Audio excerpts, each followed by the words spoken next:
الحمد لله رب العالمين والصلاة والسلام على رسوله الكريم نبينا محمد وعلى آله وأصحابه أجمعين أما بعد அன்பார்ந்த சகோதர சகோதரிகளே, இன்றைய இந்த வகுப்பில் நாம் கிறிஸ்தவ மதம் என்று அழைக்கப்படும் இந்த மதத்தை குறித்து சில விஷயங்களை பார்க்கலாம். அன்பார்ந்தவர்களே, கிறிஸ்தவ மதம், கிறிஸ்டியானிட்டி என்று அழைக்கப்படுகின்ற இந்த மதத்தின் ஆரம்பம், தொடக்கம் அல்லது அடிப்படை, ஆரிஜின் என்பது இறைவனால் வழங்கப்பட்ட ஒரு மார்க்கம்தான். இதில் சந்தேகம் கிடையாது. இறைவனால் வழங்கப்பட்ட ஷரியத் சட்டம் தான். அதை கொண்டு வந்தவர் இறைவனுடைய உண்மை தூதர் ஈசா அலைஹிஸ்ஸலாம் என்கிற ஒரு கண்ணியமிக்க தூதர்.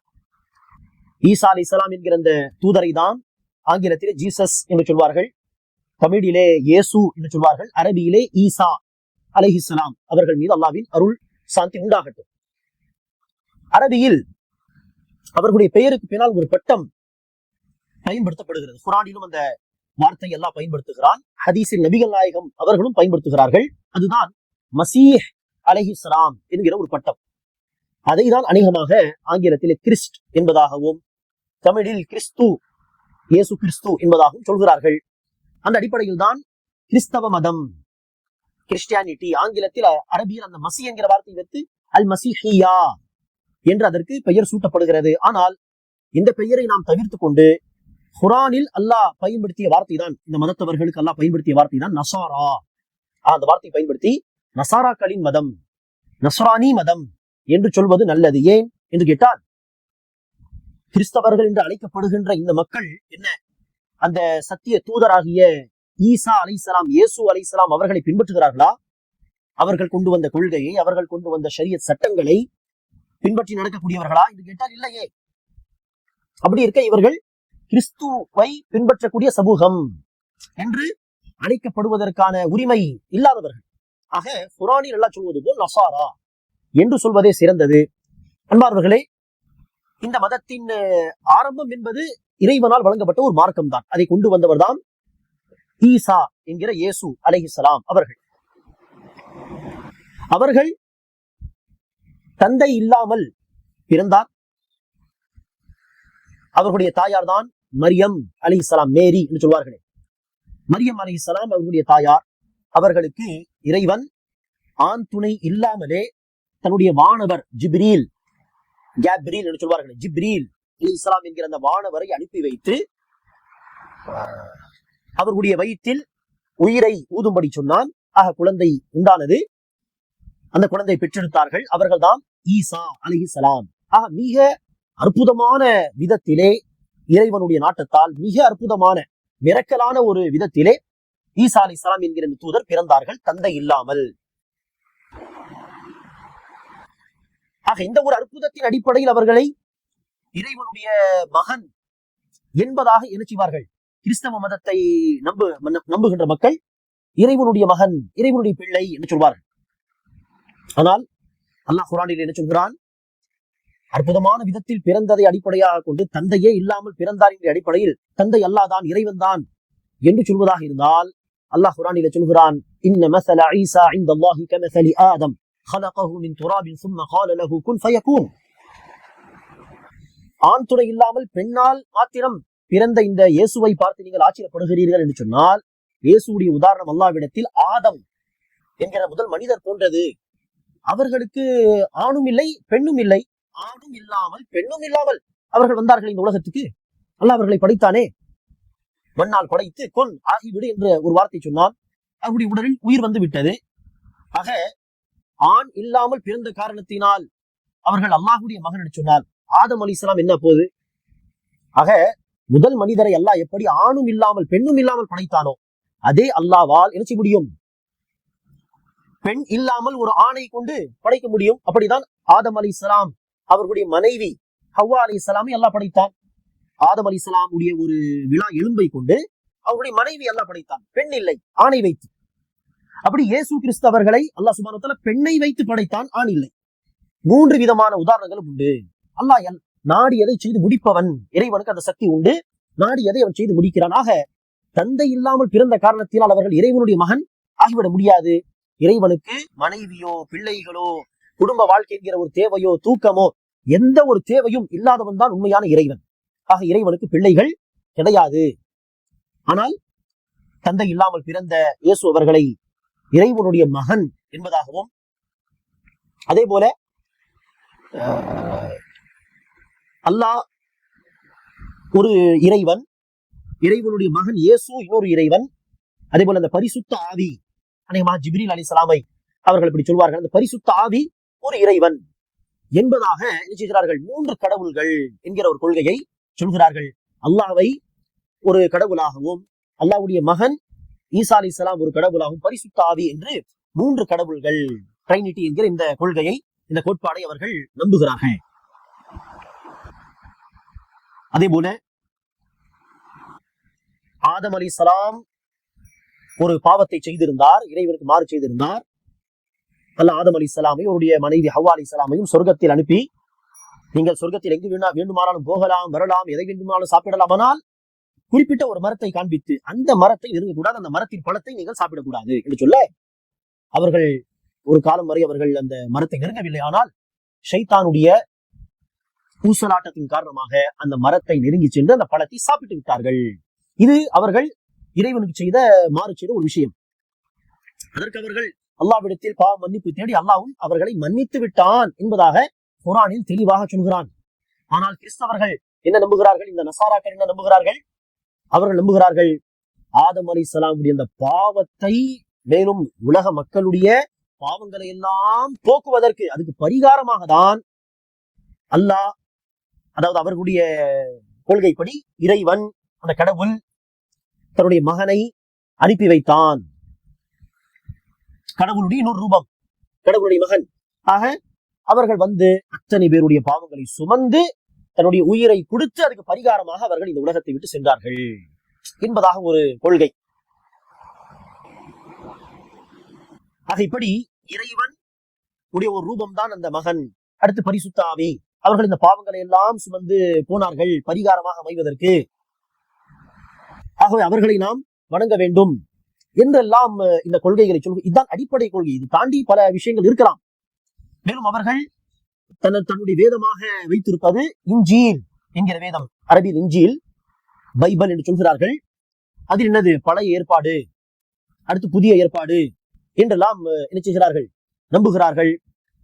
ஆக இவர்களுடைய இந்த அடிப்படை கொள்கையாக இருக்கக்கூடிய இந்த விஷயத்தை நாம் எப்படி பார்க்க வேண்டும் என்று பார்த்தால், நாம் ஏற்கனவே சொன்னோம், ஈசா அவர்கள் இறைவனுடைய தூதர், கடவுளுடைய மகன் அல்ல. அற்புதமான விதத்தில் பிறந்த காரணத்தினால் அவர்களை கடவுளுடைய மகன் என்று சொல்வதாக இருந்தால், ஆதம் அலைஹிஸ்ஸலாமை நீங்கள் என்ன சொல்வீர்கள்? ஆதம் அலைஹிஸ்ஸலாமுடைய மனைவி அல்லாஹ் பெண் துணை இல்லாமல் ஆணை வைத்து, ஆணுடைய எலும்பை வைத்து படைத்தானே, அது என்ன சொல்வீர்கள்? ஆக அற்புதமான விதத்தில் அல்லாஹ் அவர்களை படைத்தான், இது உண்மை. ஆனால் அவர்கள் கடவுளுடைய பிள்ளை கிடையாது. இறைவனுக்கு, அல்லாஹ்வுக்கு பிள்ளைகள், மனைவி, இல்லற வாழ்க்கை அல்லது குடும்ப வாழ்க்கை, தூக்கம், சாப்பிடுவது, உறங்குவது போன்ற எந்த ஒரு தேவையும் கிடையாது. தேவையற்றவன் தான் இறைவனாக இருக்க முடியும். தேவைகள் இருந்தால் அவன் இறைவன் அல்ல.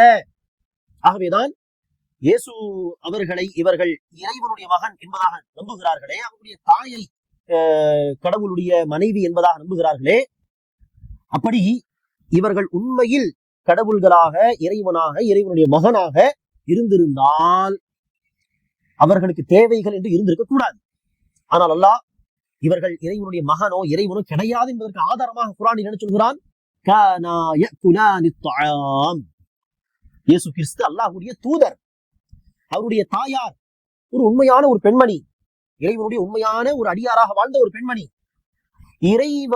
இருவரும், இயேசு கிறிஸ்துவும் அவருடைய தாயாரும் இருவரும் சாப்பிடுபவர்களாக இருந்தார்கள். இருவரும் சாப்பிடுபவர்களாக இருந்தார்கள் என்றால் எதற்காக இறைவனும் 2 பேரும் சாப்பிடுவார்கள் என்பதை பிரத்யேகமாக சொல்கிறான் என்று சொன்னால், சாப்பிடுபவர்களாக, உண்ண வேண்டிய, பருக வேண்டிய ஒரு தேவை உள்ளவர்களாக இருந்தவர்கள் எப்படி கடவுளாக முடியும்? எப்படி அவர் இறைவனுடைய மகனாக இருக்க முடியும்? இறைவனுடைய மகன் என்று ஒரு பேச்சுக்கு இருந்திருந்தால் அவர்களுக்கு உண்ண வேண்டிய, பருக வேண்டிய தேவைகள் இருந்திருக்க கூடாதே. ஆனால் அவர்கள் இருவரும் உண்ணுபவர்களாக, பருகுபவர்களாக இருந்தார்கள் சொன்னால் அவர்கள் இறைவன் கிடையாது, இறைவனுடைய பிள்ளை கிடையாது. சரி, உண்ண வேண்டிய, பருக வேண்டிய தேவை உள்ளவர்களாக இருந்தார்கள் என்று சொன்னால் ஆட்டோமேட்டிக்கா வரக்கூடிய அர்த்தம் என்ன? மலஜலம் கழிக்க வேண்டிய தேவையும் உள்ளவர்களாக இருந்தார்கள் என்று அர்த்தம். தன்னுடைய வயிற்றிலே இந்த மலஜலம் என்கிற ஒரு விஷயத்தை சுமந்து செல்லக்கூடிய ஒருவர் கடவுளாக இருக்க முடியுமா? இறைவனாக இருக்க முடியுமா? சிந்தித்து பார்க்க வேண்டாமா? அல்லாஹ் இதை ஆதாரமாக சொல்கிறான். அவர்கள் இருவரும் சாப்பிடக்கூடியவர்களாக இருந்தார்கள். இது ஒரு ஆதாரம் போதாதா? அவர்கள் கடவுள் கிடையாது, கடவுளுடைய மகன் எல்லாம் கிடையாது, மனிதர். ஆனால் அல்லாஹ்வால் தேர்வு செய்யப்பட்ட ஒரு தூதர், கண்ணியமான தூதர். ஆக அவர்கள் இறைவன் கிடையாது என்பதற்கு ஆதாரமாக அல்லாஹ் இந்த விஷயத்தை சொல்கிறான். சரி, அடுத்து அவர்கள் என்ன நம்புகிறார்கள்? இயேசு அவர்களை குறித்து, ஈசா அலைஹிஸ்ஸலாம் குறித்து, அவர்கள் சிலுவையில் அறையப்பட்டார்கள். இதுவும் பொய். அவர்கள் சிலுவையில் அறையப்படவில்லை. ஈசா அலைஹிஸ்ஸலாம் சத்திய மார்க்கத்தை நோக்கி மக்களை அழைத்து வந்த பொழுது பல பேர் அவர்களை நம்பிக்கை கொண்டார்கள், பல பேர் அவர்களை மறுக்கவும் செய்தார்கள். அவர்களை மறுத்து, குறிப்பாக அவர்களுக்கு எதிரிகளாக இருந்தவர்கள் தான் இந்த யூதர்கள், ஜியூஸ் என்கிற இந்த யூத மதத்தை பின்பற்றக்கூடிய இந்த மக்கள் கடுமையாக எதிர்த்தார்கள். சொல்ல போனால் அல்லாஹ் பாதுகாக்க வேண்டும், கண்ணியமான இந்த தூதரை குறித்து நமக்கு சொல்ல பயமாக இருக்கிறது, சொல்ல தயக்கமாக இருக்கிறது. ஆனால் இந்த யூதர்கள் எவ்வளவு மோசமான ஒரு கூட்டம் என்று சொன்னால், இந்த கண்ணியமிக்க தூதர் இயேசு அவர்களை குறித்து அவர்களுடைய தாயார் மேரி அவர்கள் விபச்சாரம் செய்து பிறந்த குழந்தை இவர்கள் என்பதாக ஒரு தூதரை குறித்து இப்படி கொச்சையாக, அவதூறாக, சற்று கூட இறைவனுடைய பயம் இல்லாமல் இப்படி பேசிய ஒரு ஹபீஸ், கெட்ட கூட்டம் இது யூதர்கள். ஆக அவர்கள் இயேசு கிறிஸ்துவுடைய மிகப்பெரிய பகைவர்களாக இருந்தார்கள், கொல்ல முயற்சித்தார்கள். அவர்கள் ஈசா அலைஹிஸ்ஸலாமை சிலுவையில் அறைந்தார்கள் என்பதாக இந்த நசாராக்கள் நம்புகிறார்கள், கிறிஸ்தவர்கள் நம்புகிறார்கள். ஆனால் இது பொய், பொய்யான வரலாறு, பொய்யான நம்பிக்கை. அல்லாஹ் குர்ஆனிலே சொல்கிறான், வமா கதலூஹு வமா ஸலபூஹு வலாக்கின் ஷுப்பிஹ லஹும். அவர்கள், அந்த யூதர்கள், இயேசு அவர்களை கொல்லவும் இல்லை, சிலுவையில் அறையவும் இல்லை, மாறாக அவர்களுக்கு குழப்பமாகிவிட்டது, குழப்பம் ஏற்பட்டு விட்டது. அந்த குழப்பம் என்னவாக இருக்கும்? யாரோ ஒருவனை பிடித்து, அல்லாஹ் ஒருவருக்கு ஈசா அலைஹிஸ்ஸலாமுடைய முகத்தை கொடுத்திருப்பான், யாரோ ஒருவனை பிடித்து இவர்தான் இயேசு என்று சொல்லி சிலுவையில் அறைந்து விட்டார்கள். மக்கள் நினைத்தார்கள் இயேசுவை சிலுவையில் அறைந்து விட்டோம். ஆனால் அவர் இயேசு கிடையாது. ஈசா அலைஹிஸ்ஸலாம் அல்லாஹ் என்ன செய்தான்? குர்ஆனிலும் அல்லாஹ் சொல்கிறான், முராஃபிஉக, உங்களை நாம் உயர்த்தி கொள்பவர்களாக இருக்கிறோம் என்று ஹதீஸில் நபிகள் நாயகம் அவர்கள் சொல்லியிருக்கிறார்கள். அல்லாஹ் ஈசா அலைஹிஸ்ஸலாமை வானத்தில் உயர்த்தி கொண்டான்.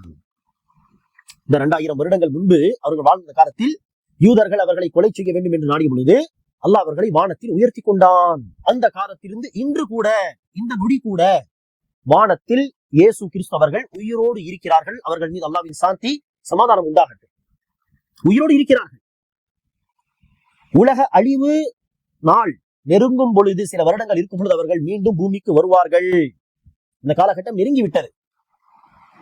அவர்கள் வருவார்கள். வந்த பிறகு இப்போது தன்னை கிறிஸ்தவர்கள் என்று சொல்லக்கூடிய இந்த நசாராக்கள் அவர்களை பார்த்த பிறகு உண்மையில் அவர்களை நம்பிக்கை கொண்டு நேர் வழிக்கு வந்து விடுவார்கள் இன்ஷா அல்லாஹ். அவர்கள் இறந்து போகவில்லை என்று இஸ்லாம் சொல்கிறது. ஒரு மனிதருக்கு இவ்வளவு ஆயுட்காலமா என்று சொல்லலாம். அல்லாஹ் நாடினால் சில நொடிகளில் உயிரை எடுத்துக்கொள்வான். அல்லாஹ் நாடினால் 20 வயது கொடுப்பான், அல்லாஹ் நாடினால் 50 வயது கொடுப்பான், அல்லாஹ் நாடினால் 100 வயது கொடுப்பான், அல்லாஹ் நாடினால் 500 வருடங்கள் ஆயுட்காலம் கொடுப்பான், அல்லாஹ் நாடினால் 2000 வருடங்கள் கூட ஆயுட்காலம் கொடுப்பான், அல்லாஹ் நாடினால் 5000 வருடங்கள் கூட கொடுப்பான். அல்லாஹ்வுக்கு எல்லாமே சாத்தியம். ஆக அவர்கள் 2000 வருடங்களாக உயிரோடு இருக்கிறார்கள். இயேசு அலைஹிஸ்ஸலாம், ஈசா அலைஹிஸ்ஸலாம் அவர்கள். ஆக இஸ்லாம் இது சொல்கிறது. ஆனால் இவர்கள் சொல்கிறார்கள் சிலுவையில் அறையப்பட்டதாக. சரி, இதில் கவனிக்க வேண்டிய ஒரு விஷயம் என்ன? ஆச்சரியப்பட வேண்டிய ஒரு விஷயம், சொல்ல போனால், அல்லது வருத்தப்பட வேண்டிய ஒரு விஷயம் என்னவென்றால், கிறிஸ்தவர்கள் என்கிற இந்த நசாராக்களை நம்புகிறார்கள் இயேசு அவர்களை கொல்ல, அவர்களுடைய கொள்கைப்படி கொன்னது, சிலுவையில் அறைந்தது இந்த யூதர்கள். ஆனால் இந்த காலத்தில் பாருங்கள், சற்று கூட ரோஷம் இல்லாமல் தன்னுடைய தூதர் மீது உண்மையான அன்பு, தேசம், இயேசு மீது உண்மையான அன்பு, தேசம் இருந்திருந்தால் அந்த யூதர்களை இவர்கள் நேசிப்பார்களா அல்லது பகைவர்களாக பார்ப்பார்களா? ஆனால் பாருங்கள், இப்போது இந்த காலத்தில் இந்த கிறிஸ்தவர்கள், இந்த நசாராக்கள் யூதர்களுக்கு அப்படியே ஃப்ரெண்ட்ஸாக இருக்கிறார்கள். எப்படி சாத்தியம்? அவர்களுடைய கொள்கைப்படியே இந்த யூதர்கள் தான் இயேசு அவர்களை கொன்னதாக, சிலுவையில் அறைந்ததாக நம்புகிறார்கள். நவுதுபில்லா, நாம் சொன்னோம், கொச்சையாக அந்த தூதரை குறித்து பேசுகிறார்கள். அத்தகைய யூதர்களோடு இவர்களுக்கு நட்பு. ஈசா அலைஹிஸ்ஸலாமை நாம் கண்ணியமாக நடக்கிறோம், கண்ணியமாக பேசுகிறோம். அவர்களை நம்பிக்கை கொள்கிறோம் முஸ்லிம்களாகிய நாம். ஆனால் நம்மை எதிரிகளாக பார்க்கிறார்கள். எவ்வளவு ஆச்சரியப்பட வேண்டிய, துக்கப்பட வேண்டிய, வருத்தப்பட வேண்டிய ஒரு விஷயம் இது. சரி, லாஜிக்கே இல்லாத ஒரு விஷயம். ஆக இப்படி அவர்கள் கொல்லப்படவில்லை என்று இஸ்லாம் சொல்கிறது. ஈசா அலைஹிஸ்ஸலாம் வானத்தில் உயர்த்தப்பட்ட பிறகு, ஆகவேதான் ஆஃப்டர் த டெத் என்றெல்லாம் சில வார்த்தைகள் சொல்வார்களே, அதை அப்படியெல்லாம் நாம் சொல்லாமல் ஈசா அலைஹிஸ்ஸலாம் உயர்த்தப்பட்ட பிறகு என்று சொல்ல வேண்டும். ஈசா அலைஹிஸ்ஸலாம் உயர்த்தப்பட்ட பிறகு ஒரு ஒரு நூற்றாண்டு, மிஞ்சி மிஞ்சி போனால் ஒரு நூற்றாண்டு அவர்களை நம்பிக்கை கொண்ட மக்கள் நேர்வழியில் இருந்தார்கள். ஆனால் கொஞ்சம் கொஞ்சமாக வழி மாறி போக ஆரம்பித்தார்கள். இறைவன் அவர்களுக்கு வழங்கிய அந்த வேதம், இன்ஜீல், அந்த பைபிள் என்கிற அந்த உண்மையான வேதம், அதை தன் கைப்பட மாற்றி கொண்டார்கள். அதில் உள்ள வசனங்களை நீக்கி விடுவது, அதில் இல்லாததை உள்ளே புகுத்தி விடுவது. ஆகவேதான் இந்த இன்ஜீல் அல்லது அதுக்கு முன்பு வழங்கப்பட்ட வேதம், தௌராத் என்கிற வேதம், இந்த வேதங்களில் எல்லாம் இறைவனை குறித்து பல இறைவனுக்கு பொருந்தாத விஷயங்கள் எல்லாம் எழுதப்பட்டிருக்கிறது. தூதர்கள், மனிதர்களின் மிக கண்ணியமானவர்கள் இந்த மெசஞ்சர்ஸ், ப்ராஃபிட்ஸ் என்கிற அந்த தூதர்கள். அத்தகைய தூதர்கள் சில பேரை குறித்து அவர்கள் விபச்சாரம் செய்ததாக, நிர்வாணமாக விபச்சாரம் செய்து போதையில் நிர்வாணமாக படுத்து கிடந்ததாக மக்கள் அவர்களை பார்த்து இப்படியெல்லாம் கொச்சையாக தூதர்மார்களை குறித்தெல்லாம் எழுதி வைத்திருக்கிறார்கள். ஆக இதெல்லாம் இறைவனுடைய வார்த்தையாக இருக்கவே முடியாது. அப்படிப்பட்ட விஷயங்கள் அந்த புத்தகங்களில உண்டு. காலப்போக்கிலே இறைவன் ஈசா அலைஹிஸ்ஸலாமுக்கு வழங்கிய அந்த வேதம், இன்ஜீல் என்கிற வேதத்தை மனிதர்கள் மாற்றிக்கொண்டார்கள். அடுத்துதான் போல்ஸ் என்பவர், சென்ட் பால்ஸ் என்று சொல்வார்களே, அப்படிப்பட்ட ஒரு யூதன், அவன் யூதன், கிறிஸ்தவர்களுடைய மிகப்பெரிய எதிரிகள் யூதர்கள். அந்த யூதர்களுடைய ஒரு கைக்கூலி தான் இந்த சென்ட் பால்ஸ் என்பவன், போல்ஸ். அவன் கிறிஸ்தவர்களுக்கு மத்தியில் புகுந்து என்னென்னவோ பொய்யை சொல்லி அந்த மார்க்கத்தையே மாற்றி ஒரு மதமாக அதை ஆக்கிவிட்டான். அப்பொழுதுதான் இந்த நசாராக்கள் என்கிற மதம் வருகிறது. கொஞ்சம் கொஞ்சமாக மாறிக்கொண்டே போன அந்த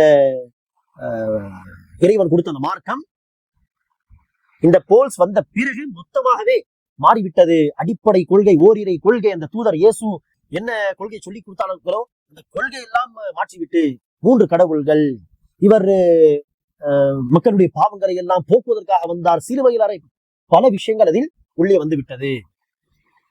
அதைதான் பழைய ஏற்பாடு, புதிய ஏற்பாடு, இவர்கள் வந்து சொன்ன பிறகு உள்ள விஷயங்கள் புதிய ஏற்பாடு என்றெல்லாம் சொல்கிறார்கள். ஆனால் அன்பானவர்களே, இது ஒருபோதும் சத்திய கொள்கையாக இருக்க முடியாது.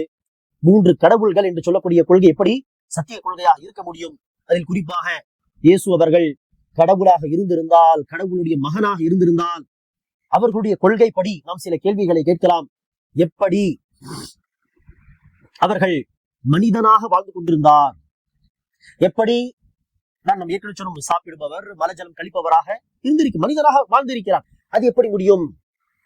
எப்படி அவர் இறைவனுடைய மகனாக இருந்திருந்தால் எப்படி அவர்களை இந்த யூதர்கள் உங்களுடைய கொள்கைப்படி சிலுவையில் அறிந்தார்கள்? கடவுளையே கொலை செய்கிற அளவுக்கு இந்த யூதர்கள் என்கிற மனிதர்களுக்கு சக்தி அதிகமா? அல்லது நீங்கள் சொல்லக்கூடிய அந்த கடவுளுக்கு சக்தியே இல்லையா? அவருக்கு சக்தியே இல்லையா கடவுளாக இருந்தும்? ஆகவேதான் அந்த மக்களால் கொல்லப்பட்டாரா? அல்லது அவருக்கு சக்தி இருந்தும் கடவுளுடைய சக்தியை விட இந்த யூதர்கள் என்கிற மனிதர்களுக்கு உள்ள சக்தி தான் அதிகமா? எப்படி சிலுவையில் கடவுளை, இறைவனை அவர்கள் அறிந்தார்கள்? அந்த சிலுவையில் அறிந்ததாக சொல்கிறீர்களே, அந்த சிலுவையை நீங்கள் நேசிக்க வேண்டுமா அல்லது வெறுக்க வேண்டுமா? ஆனால் அதை சிலுவையில் அறையப்பட்டதாக சொல்லக்கூடிய அந்த மார்க்கை புனிதமாக பார்ப்பது, பல கேள்விகளை எழுப்பலாம். அந்த கேள்விகளுக்கு மார்க்க ரீதியாகவோ அல்லது லாஜிக்காக, தர்க்க ரீதியாகவோ பதில்கள் சொல்ல முடியாது. அன்பானவர்களே, ஈசா அலைஹிஸ்ஸலாம் என்பவர் சத்திய தூதர். அவர்கள் கொண்டு வந்த மார்க்கம் சத்திய மார்க்கம். அந்த மார்க்கமும் ஒரே கொள்கைதான், இஸ்லாம் சொல்லக்கூடிய அதே கொள்கைதான் சொல்கிறார். அதுவும் இஸ்லாம் தான். உண்மை சொல்ல போனால் அந்த அடிப்படை கொள்கைதான் அல்லாஹ் ஒருவனை வணங்க வேண்டும். ஆகவேதான் நாளை மறுமை நாளிலே விசாரணை நாள் அன்று அல்லாஹ் சுப்ஹானஹு வ தஆலா ஈசா அலைஹிஸ்ஸலாம் அவர்களிடத்தில் கேள்வி கேட்பான். அன்த குல்த லின்னாஸி இத்தகிதூனி வ உம்மிய இலாஹைனி மின் தூனில்லாஹ். அல்லாஹ் கேட்பான், நீங்கள் தான் இந்த மக்களை, நசாராக்கள் அதாவது கிறிஸ்தவர்கள் என்று அழைக்கப்படுகின்ற இந்த மக்களுக்கு என்னையும் என்னுடைய தாயாரையும் வணங்குங்கள் என்று சொன்னீர்களா என்றெல்லாம் விசாரிப்பான். யாரை? இயேசு அவர்களை. காரணம், அவர்களும் ஒரு அடியார், அவரும் ஒரு தூதர். அல்லாஹ் விசாரிப்பான். அவர்கள் சொல்வார்கள், இல்லையா அல்லாஹ், நான் இப்படி சொல்வேன். நான் அவர்களுக்கு மத்தியில் இருந்த காலம் எல்லாம் என்னையும் உங்களையும் படைத்த இறைவனை, அல்லாஹ்வை வணங்குங்கள் என்றுதான் நான் சொன்னேன். அது உனக்கே தெரியும் நான் என்ன சொன்னேன் என்று. நான் அவர்களை விட்டு வந்த பிறகு அடுத்தவர்கள் என்ன செய்தார்கள் அது நீ நன்கறிவாய். எப்போது அவர்கள் கொள்கை மாறி போனார்கள், யார் சொல்லி மாறி போனார்கள், அது உனக்கு தெரியும் யா அல்லாஹ் என்று அவர்கள் என்ன செய்வார்கள், பதிலளிப்பார்கள். ஒரு அடியானாக, ஒரு அடிமையாக இறைவன் விசாரிக்க அவர்கள் ஒரு அடிமையாக இறைவனுக்கு பதில் தருவார்கள். ஆக இயேசுவை மகனாக சொல்லி நாளை மறுமை நாளில் போய் இறைவனுக்கு முன்னால் மாட்டி முழித்த பிறகு ஒன்னும் செய்ய முடியாது. இந்த உலக வாழ்க்கையில் இந்த கொள்கையில் இருக்கக்கூடிய மக்கள் செய்ய வேண்டும், சிந்தித்து பார்க்க வேண்டும், இது எப்படி சத்திய கொள்கையாக இருக்க முடியும் என்று. இறுதியாக அன்பார்ந்தவர்களே, இந்த கிறிஸ்தவ மதத்தின் பெரிய பிரச்சனை என்னது? இயேசு என்கிற ஒரு அல்லாஹ்வின் நல்லடியார், அந்த நல்லடியார் விஷயத்தில் இவர்கள் வரம்பு மீறி போனதுதான் என்னது இவர்களுடைய அடிப்படை பிரச்சனை. ஆகவேதான் இஸ்லாம் என்ன சொல்கிறது, நல்லடியார்கள் விஷயத்தில் வரம்பு மீறி போகக்கூடாது. மிக மிக கவனமாக அவர்களை புகழ்ந்தாலும் லிமிட்குள் இருந்து கொண்டு கவனமாக புகழ வேண்டும். தேவைப்பட்டால் அதுவும் அவர்களை புகழ்வதிலே, அவர்களை பாராட்டுவதில், அவர்களை கண்ணியப்படுத்துவதிலே லிமிட்குள் இருந்து கொண்டு. சற்று நாம் லிமிட் கிராஸ் பண்ணி போனால் அடுத்து இணை வைப்பில் தான் போய் விழுந்து விடுவோம். ஆகவேதான் பாருங்கள், இந்த கிறிஸ்தவ மதம், நசாராக்களுடைய மதம், அல்லது இந்து மதம், சீக்கியர்களுடைய மதம், பௌத்திய மதம், எல்லோரும் அவரவர்கள் தன்னுடைய பார்வையில் உள்ள நல்ல மனிதர்களை தானே கடவுளாக வணங்கி வருகிறார்கள். ஆக என்ன அர்த்தம், நல்லவர்கள் விஷயத்திலே மிக மிக கவனமாக இருக்க வேண்டும். இல்லை என்று சொன்னால் லிமிட் கிராஸ் பண்ணி எல்லையை தாண்டி நாம் போய்விட்டால் உடனே போய் ஷிர்கில் தான் விழுவோம். ஆகவேதான் நபிகள் நாயகம் என்ன சொன்னார்கள், அவர்களுக்கு நபி தோழர்கள் சஹாபாக்கள் நபியை கண்ணியப்படுத்தும் விதமாக நின்றாலே பிடிக்காது, நிற்கக்கூடாது என்று சொல்வார்கள். நிற்பது பிடிக்காது. அவர்களை புகழ்ந்து பாராட்டி சில வார்த்தைகள் அடுக்கடுக்காக ஒரு 4-5 டைட்டில்ஸ் சொல்லிவிட்டால், நீங்கள் தான் சிறந்தவர், நீங்கள் தான் வல்லவர், நீங்கள் தான் நம்மில் மிக கண்ணியமானவர் என்று அடுக்கடுக்காக சில வார்த்தைகள் சொன்னால் உடனே நிப்பாட்டி விடுவார்கள். போதும் போதும் என்று. ஒரு முறை சில நபி தோழர்கள் நபி அவர்களை புகழ்ந்து பேசும் பொழுது, நீங்கள் நம்மில் சிறந்தவர், சிறந்தவருடைய மகன், நம்முடைய தலைவர், தலைவருடைய மகன் என்று அடுக்கடுக்காக சொல்லும் பொழுது ரசூல் சொன்னார்கள், இப்படி சொல்ல வேண்டாம். அடுத்து சொன்னார்கள், நீங்கள் சொன்னது சரியான வார்த்தை தான், எனக்கு அது பொருந்தும், இருந்தாலும் ஷைத்தான் உங்களை வழிகெடுத்து விடுவான் என்று நான் பயப்படுகிறேன். ஆக தடுத்து விட்டார்கள். இன்னொரு ஹதீஸில் சொல்கிறார், லா துத்ரூனி கமா துர்தி நஸாரா ஈஸா இப்னு மரியம். ஈசா அலைஹிஸ்ஸலாம் இயேசு அவர்கள் எப்படி மக்கள், இந்த நசாராக்கள் கிறிஸ்தவர்கள் வரம்பு மீறி புகழ்ந்து அவர்களை அல்லாஹ்வுடைய மகன் என்று ஆக்கிவிட்டார்களோ அப்படி என்னை நீங்கள் புகழக்கூடாது என்று எச்சரிக்கை செய்தார்கள். ஆக இந்த விஷயத்தில் வழி தவறி போகும் பொழுதுதான் இத்தகைய பிரச்சனைகள் சமூகத்தில் வருகிறது என்கிற பாடம் இன்றைக்கு நசாராக்களை பார்த்து நாம் கற்றுக்கொள்ள வேண்டும். அல்லாஹ் சுப்ஹானஹு வ தஆலா நமக்கு அந்த பாக்கியத்தை தருவானாக. ஆமீன். அஸ்ஸலாமு அலைக்கும் வரஹ்மத்துல்லாஹி வபரகாத்துஹு.